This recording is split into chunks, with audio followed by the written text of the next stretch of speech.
नमस्कार, मैं हूं मनोज सिंह और आप देख रहे हैं Vikramshila academy Lucknow YouTube channel. बहुप्रतीक्षित, हालांकि चर्चा बहुत दिनों से चल रही थी। कल यानी 11 मार्च 2024 को केंद्र सरकार ने सिटीजनशिप अमेंडमेंट एक्ट यानी सीएए का नोटिफिकेशन जारी कर दिया है और इसी के साथ ये जो कानून है ये पूरे देश में लागू हो गया है।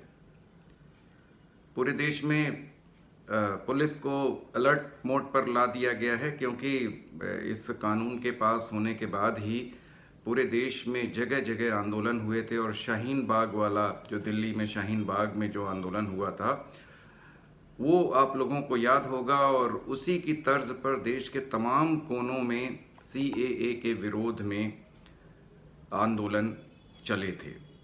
अब हालांकि इससे पहले भी हम इस चैनल पर बना चुके हैं सीएए को लेकर के, और इसको फिर से हम लोग इस पे चर्चा कर लेते हैं कि आखिर इस कानून में ऐसा था क्या जिसका विरोध हो रहा था। तो पहले तो हम लोग जान लेते हैं कि इस कानून में है क्या।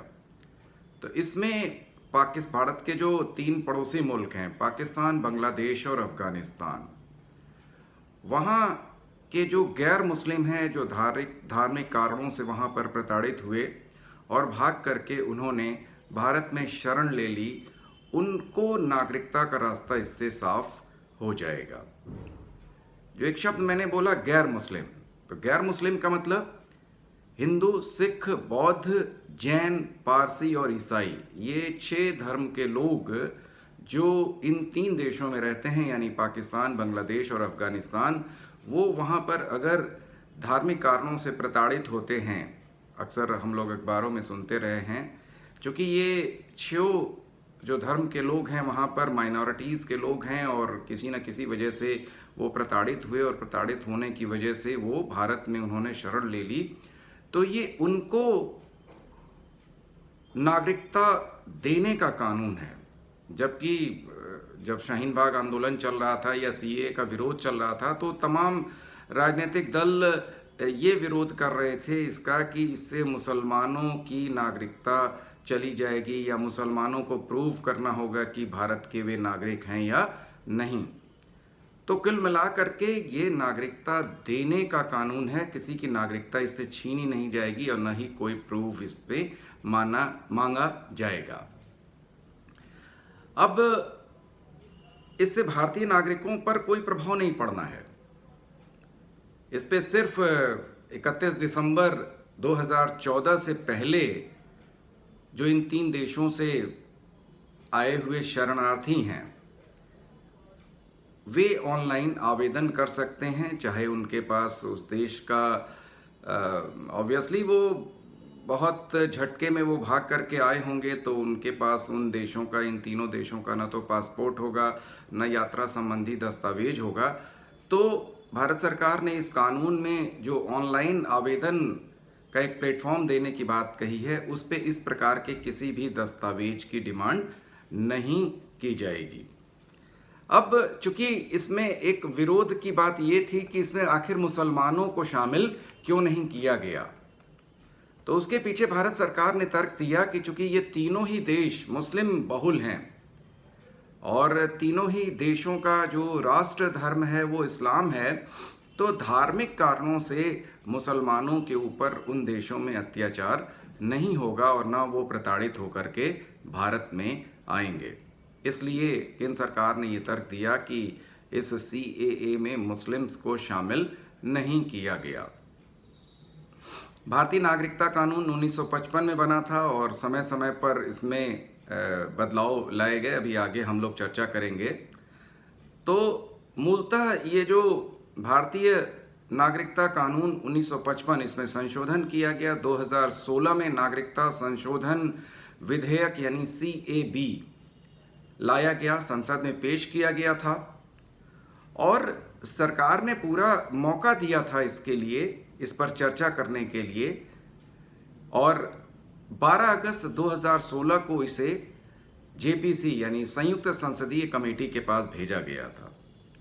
संयुक्त संसदीय कमेटी पे सीएबी में जो प्रावधान थे उस पर चर्चा की गई थी और कमेटी ने अंततः 7 जनवरी 2019 को अपनी रिपोर्ट सौंप दी थी सीएबी को लेकर के। और जो वर्तमान सरकार है इसने लोकसभा में ये सीएबी जो बिल है 10 दिसंबर 2019 को पेश किया, क्योंकि लोकसभा में तो उसके पास बहुमत है ही है, तो लोकसभा में सीएबी पास हो गया।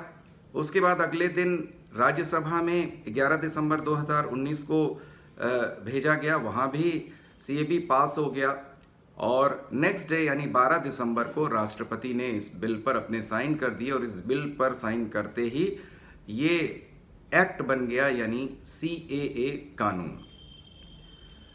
कानून तो बन गया, लेकिन इस पर तमाम गलतफहमियां पूरे देश में फैलीं और ये कहा गया कि मुसलमानों को देश से निकालने की साजिश है भाजपा सरकार की। सरकार तमाम इस पर अपनी सफाई देती रही, लेकिन नागरिकों के मन में जो एक डर समा गया था, विशेषकर मुस्लिम नागरिकों के मन में, उसको सरकार दूर नहीं कर पाई। हालांकि इसको टालने की कोशिश की गई, बीच में कोरोना आ गया और कोरोना के कारण जो जगह जगह मूवमेंट्स चल रहे थे, कोरोना में जो बंद का प्रावधान किया गया था उसको ये मूवमेंट्स ख़त्म हो गए और उसके बाद ऐसा लग रहा था कि सीए कानून ठंडे बस्ते में चला जाएगा। लेकिन जिस तरीके से विगत 15-20 दिनों से लगातार माननीय गृह मंत्री अमित शाह कह रहे थे कि वे जल्दी ही लोकसभा चुनाव से पहले सीए कानून को नोटिफाई करेंगे और ये कानून पूरे देश में लागू होगा, लेकिन इतनी जल्दी लागू हो जाएगा ये सोचा नहीं गया था। इससे पहले हम लोग चर्चा कर लेते हैं कि भारतीय नागरिकता कानून में कितनी बार संशोधन हो चुका है। तो 6 बार इस नागरिकता कानून में संशोधन किया जा चुका है। पहली बार 1986 में, फिर 1992 में, फिर 2003, 2005, 2015 और लास्ट ये 2019 में। हालांकि ऐसा नहीं था कि पहले कोई शरणार्थी भारत में आता था तो वो भारत की नागरिकता ले नहीं सकता था, पहले भी ये प्रावधान था। लेकिन पहले अगर कोई विदेशी नागरिक भारत की नागरिकता लेना चाहता था तो उसको कम से कम भारत में 11 साल रहना आवश्यक था, जबकि सीएए में जो ये व्यवस्था की गई है इन 3 देशों से आए हुए 6 धार्मिक अल्पसंख्यकों के लिए, तो ये जो समय सीमा है ये 5 वर्ष से अधिक कर दी गई है।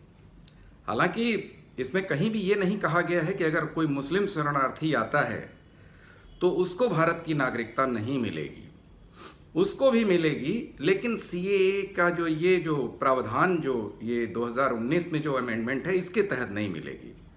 अगर कोई मुस्लिम भी कल को शरणार्थी आता है, 11 साल रहता है, तो वो भी आवेदन कर सकता है भारत सरकार के समक्ष नागरिकता के लिए। तो सीए का विरोध का एक तो कारण था कि लोगों के मन में गलतफहमियां कि मुसलमानों को अपना पहचान पत्र देना होगा, इसको एक्चुअली एनआरसी के साथ जोड़ दिया गया।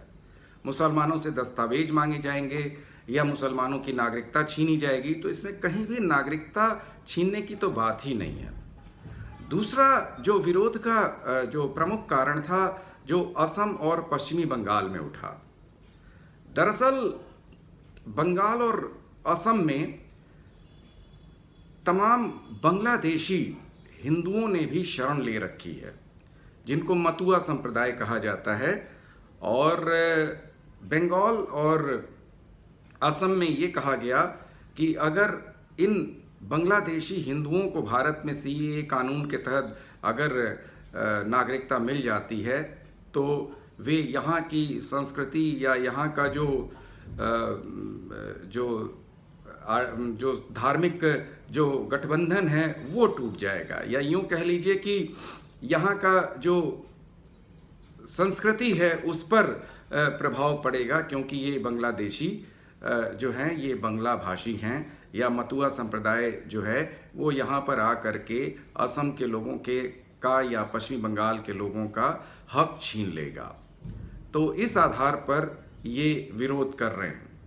इस विरोध के पीछे एक राजनीतिक कारण भी है, क्योंकि ये जो मतुआ संप्रदाय के लोग हैं, जो बांग्लादेशी हिंदू हैं जिन्होंने यहाँ पर शरण ले रखी है, उनकी पूरे देश में संख्या 3 से 4 करोड़ है और अकेले पश्चिमी बंगाल में इनकी संख्या 2 करोड़ है और पश्चिमी बंगाल में ये 10 लोकसभा सीटों को प्रभावित करने की क्षमता रखते हैं।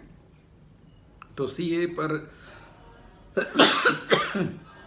आज बस इतना ही। माफ़ी चाहूँगा। अगले वीडियो में फिर से किसी नए मुद्दे पर हम लोग चर्चा करेंगे। नमस्कार, जय हिंद, जय भारत।